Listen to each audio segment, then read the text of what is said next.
चलो बच्चों, सभी को राधे राधे। जैसा कि कल मैं आप लोगों को लुसेंट एक्सप्रेस बैच के बारे में बताया था, आज से हम लोग इसका theory plus MCQ per day करेंगे। और जो ग्रुप डी का एग्जाम है और आने वाले जितने भी एग्जाम हैं उस सब के लिए बहुत ही इंपॉर्टेंट है। तो जैसा कि आप लोग को दिख रहा होगा, हम लोग चालू करते हैं कहां से? भारतीय इतिहास, प्राचीन भारतीय इतिहास से चलेंगे।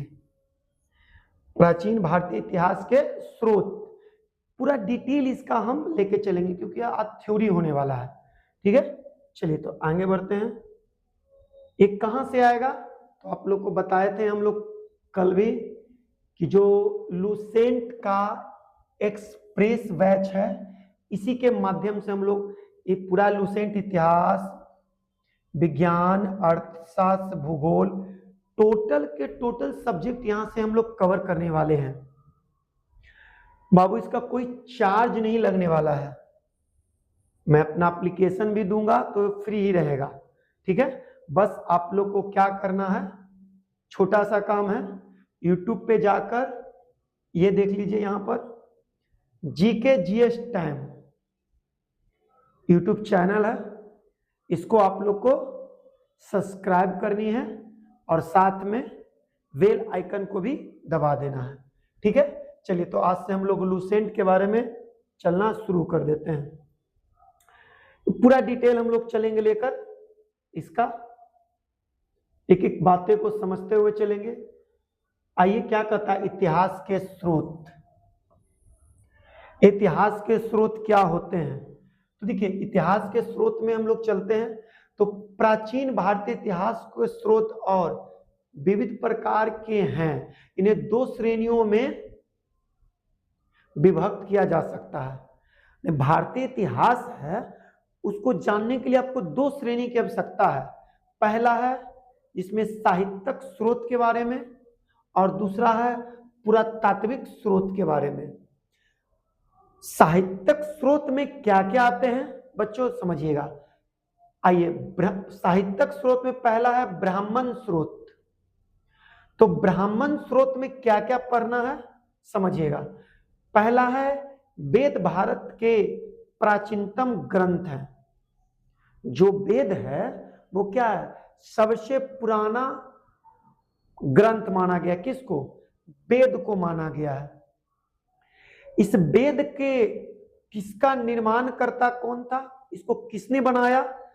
तो महर्षि कृष्ण द्वैपायन वेद व्यास, इनका पूरा नाम हो गया महर्षि कृष्ण द्वैपायन वेद व्यास। अब आते हैं वेदों की संख्या। सबसे पहले जान लीजिए वेद क्या है। एक भारत का एक प्राचीन ग्रंथ है, क्योंकि भारत के इतिहास को दो खंडों में बांटा गया है। पहला साहित्यिक स्रोत और दूसरा पुरातात्विक स्रोत। तब साहित्यिक स्रोत में आता है ब्राह्मण साहित्य। तो ब्राह्मण साहित्य में पहला है वेद। वेद जो भारत का प्राचीनतम ग्रंथ है। वेद क्या है? भारत का प्राचीनतम ग्रंथ है। इसके जो निर्माण करता है या संकलन करता है महर्षि कृष्ण द्वैपायन वेद व्यास को माना जाता है। अब वेदों की संख्या कितनी है? तो वेद 4 है। आप लोग पढ़े होंगे ऋग्वेद, यजुर्वेद, सामवेद और अथर्ववेद। ठीक है, चलिए आगे बढ़ जाते हैं थोड़ा, नेक्स्ट देखते हैं।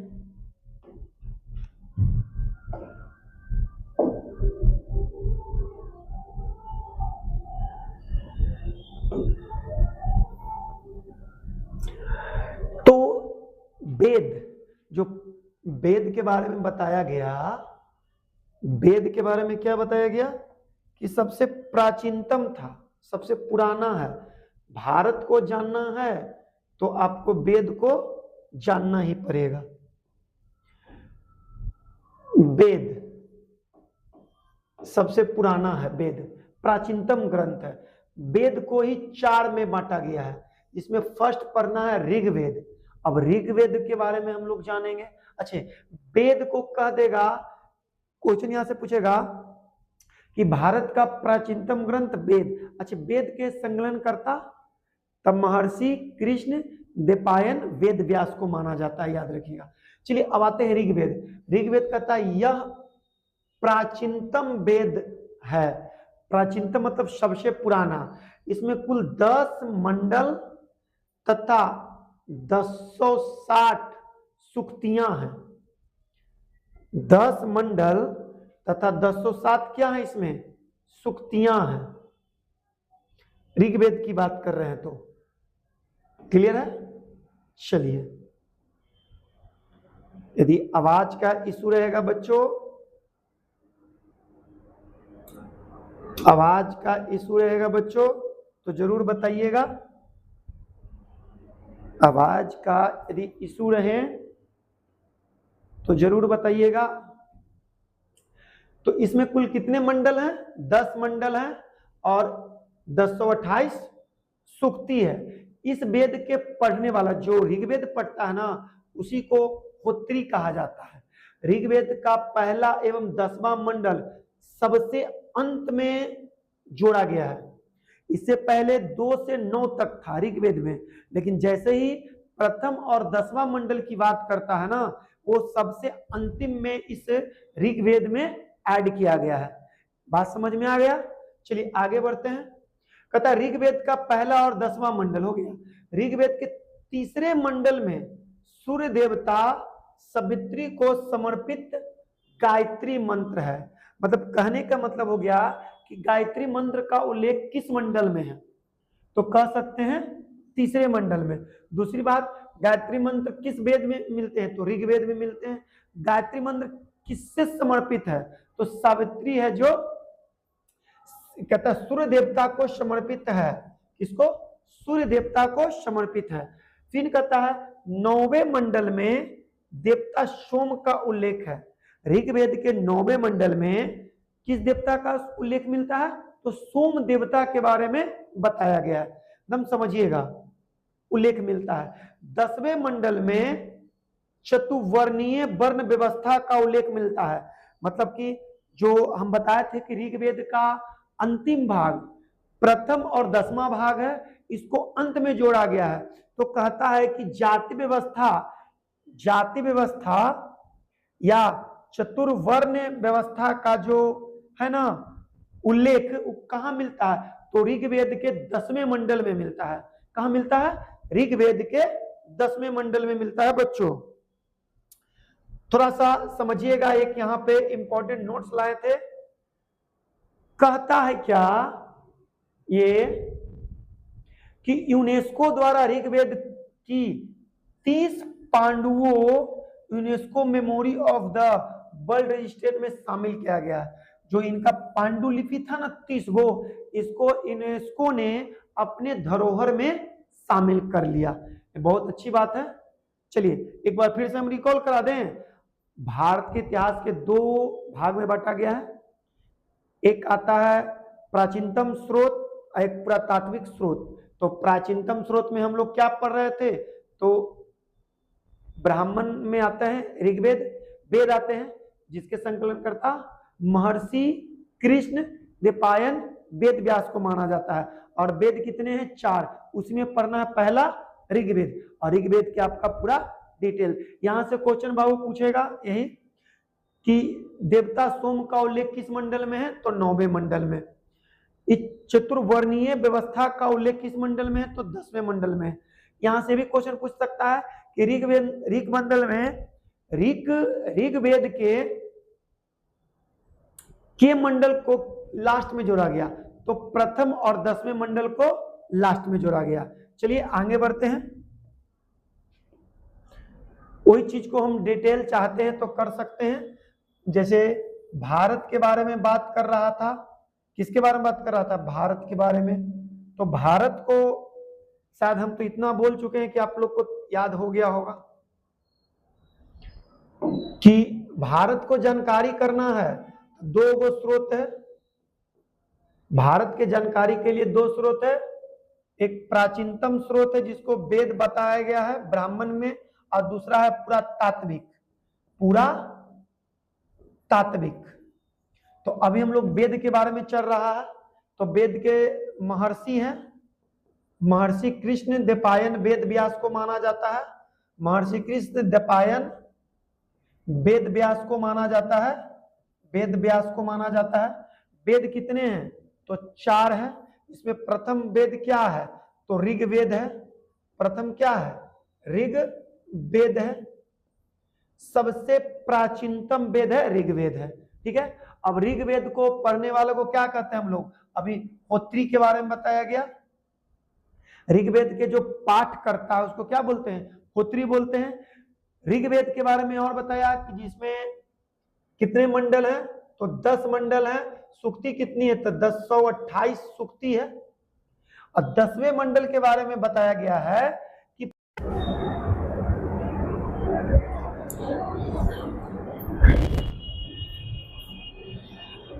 तो हम लोग ऋग्वेद तक देख चुके हैं।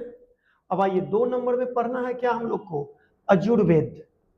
अजुर्वेद क्या होता है समझिएगा थोड़ा इसको। कहता है इसमें यज्ञों के नियमों और विधानों का संकलन मिलने के कारण इसे कर्म कांडीय वेद भी कहा जाता है। क्या कहा जाता है? कर्म कांडीय वेद। अजुर्वेद में क्या बोलता है? यज्ञों के नियम और विधानों का पूरा संग्रह दिया हुआ है, इस कारण से इसे कर्म कांडीय वेद भी कहा जाता है।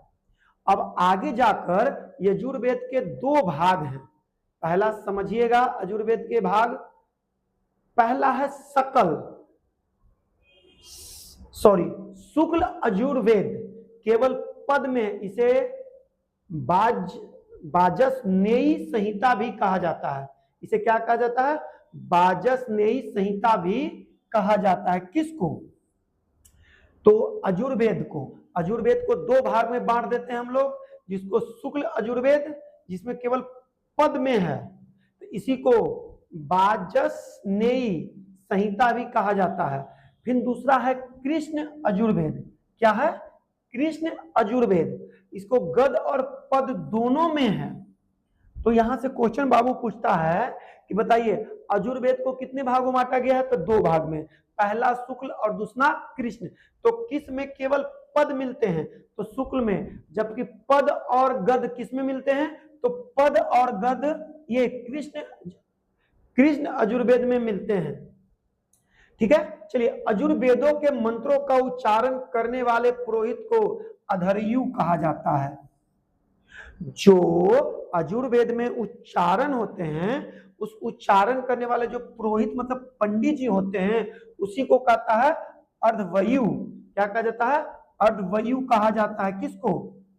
जो अजुर्वेद में उच्चारण करने वाले पुरोहित होते हैं। फिर से एक बार समझ लीजिए, अजुर्वेद को 2 भाग में बांटा गया है, शुक्ल अजुर्वेद और कृष्ण अजुर्वेद।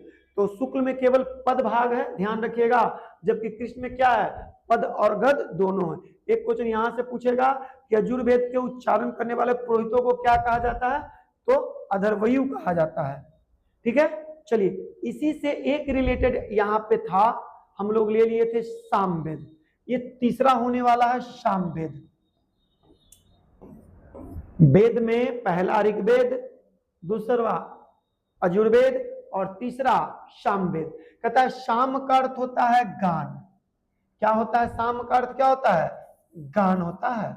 साम वेद में मुख्यतः यज्ञों के अवसर पर गाए जाने वाले मंत्रों का संग्रह किया जाता था। जो यज्ञ होते थे ना, उस यज्ञ में गाना गाया जाता था और मंत्रों को संग्रह किया जाता है, एक जगह इकट्ठा किया जाता था। किसमें? यजुर्वेद में। सामवेद ही भारतीय संगीत की उत्पत्ति मानी जाती है। मतलब क्वेश्चन यहां से पूछेगा कि भारतीय संगीत की उत्पत्ति किस वेद को माना जाता है? तो याद रखिएगा सामवेद को।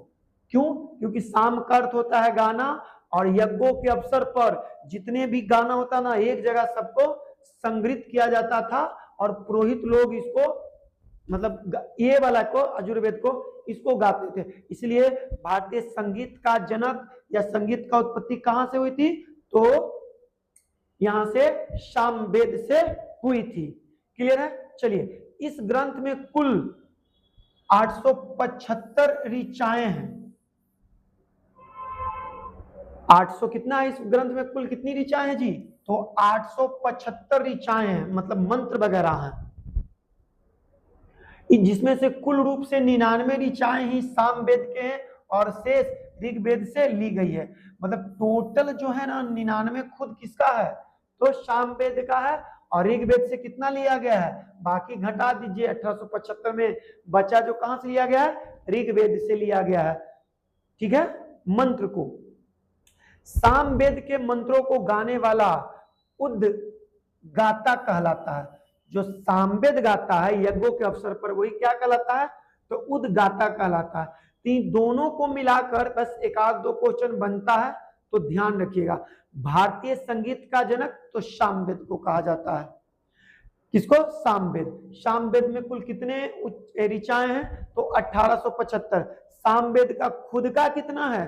तो 99। बाकी सब ऋग्वेद से लिया गया है। सामवेद के मंत्रों को गाया जाता है, उसको क्या कहते हैं? तो उद्गाता कहते हैं। ठीक है? चलिए आगे बढ़ते हैं और चलते हैं नेक्स्ट। अब लास्ट आता है चौथा, कौन सा? यजुर्वेद, सॉरी अथर्ववेद। अथर्ववेद के बारे में जानते हैं। 3 वेदों के बाद अंत में, 3 वेद हम लोग पढ़े ना, अंत में जिसकी रचना हुई अथर्व अर्थात अंगिरस ऋषि द्वारा। किस ऋषि द्वारा? तो अंगिरस ऋषि के द्वारा इसे ऋषि के द्वारा ही किया गया, इसीलिए अथर्वा गिरस वेद भी कहा जाता है। अथर्व ऋषि जो थे, ये अंगिरस ऋषि के द्वारा इसको, इस अथर्ववेद को उच्चारण किया गया, अथर्ववेद को रचना की गई। इस कारण से इसे अथर्वा गिरस वेद भी कहा जाता है। यानी कि अथर्ववेद की रचना किसने किया?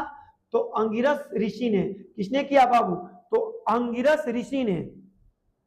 अंगिरस ऋषि ने, इसीलिए उनके नाम पे ही अथर्वा गिरस वेद भी कहा जाता है। फिर कहता इसमें ब्रह्म ज्ञान, धर्म, औषधि प्रयोग, रोग निवारण, जादू टोना, तंत्र मंत्र आदि अनेक विषयों का वर्णन मिलता है।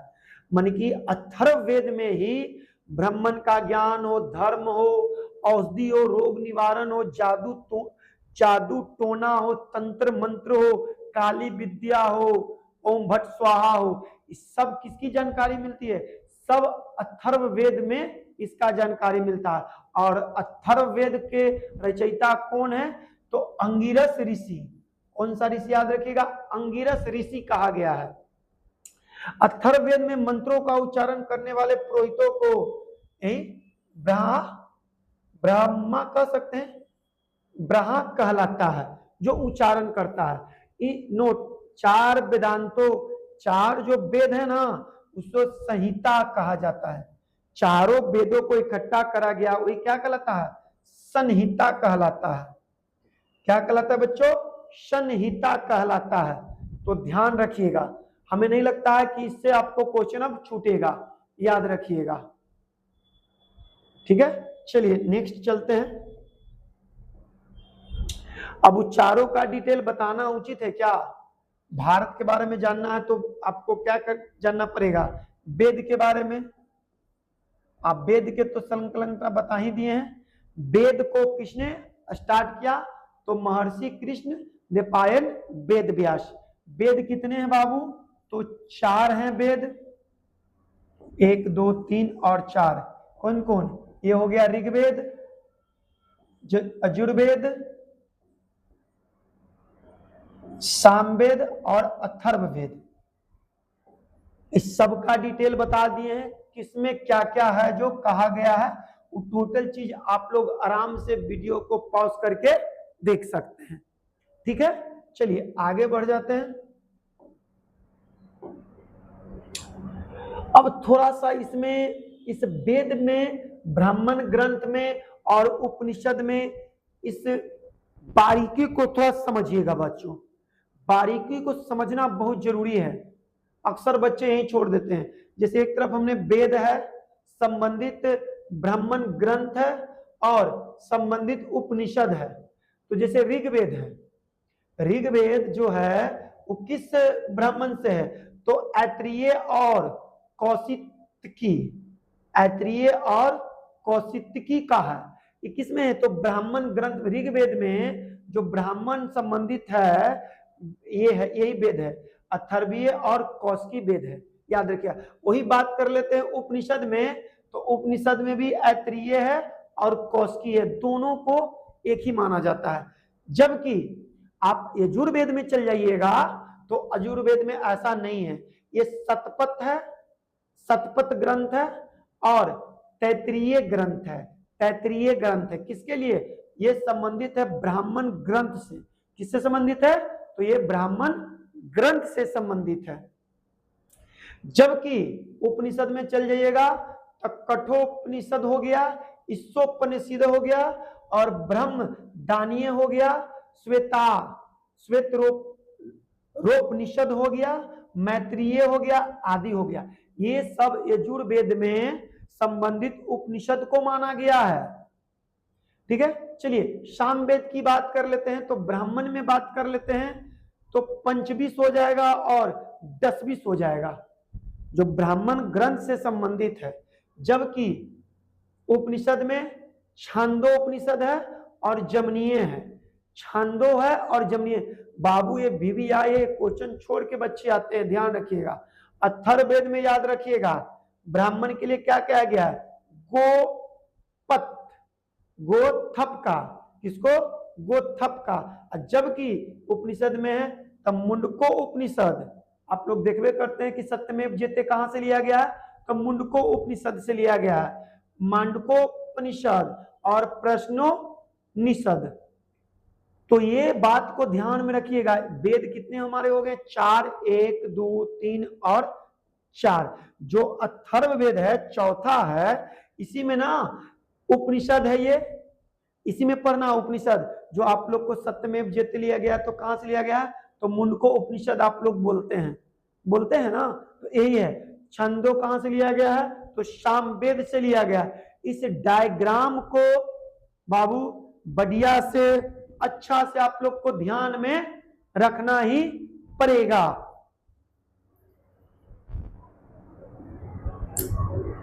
एकदम बेहतर ढंग से रखिएगा इसको। चलिए आगे बढ़ते हैं नेक्स्ट। अब थोड़ा सा नहीं समझिएगा। वेद तो हम लोग क्लियर कर चुके हैं। अब वेद के बाद आता है वेदांग। वेद हम लोग देखें तो वेद के बाद क्या आ जाएगा? वेदांग आ जाएगा। वेदांग कितने हैं समझिएगा। कहता है वेदों को भली भांति समझने के लिए 6 वेदांगों की रचना की गई। आपको वेद समझना है तो वेद को भली भांति से समझना है ना, तो आपको वेदांगों को, मन की उसको सरल भाषा में समझने के लिए जो हमारे पुरोहित लोग थे, पूर्वज लोग थे, उन्होंने वेदांग की रचना कर दी ताकि वेद को हर समाज, हर तबके, सभी के पास सरल भाषा में पहुंच सके। क्या पहुंच सके? तो वेदांग पहुंच सके। वेदों को भली भांति समझने के लिए किसका प्रयोग किया गया? वेदांग की। तो वेदांग कितने हैं? तो 6 हैं। आइए कौन कौन? तो पहला हो जाता है शिक्षा। कौन सा वेदांग है? शिक्षा, जिसमें उच्चारण का विधि पूरा दिया हुआ कि किसका उच्चारण हम लोग कैसे करते हैं।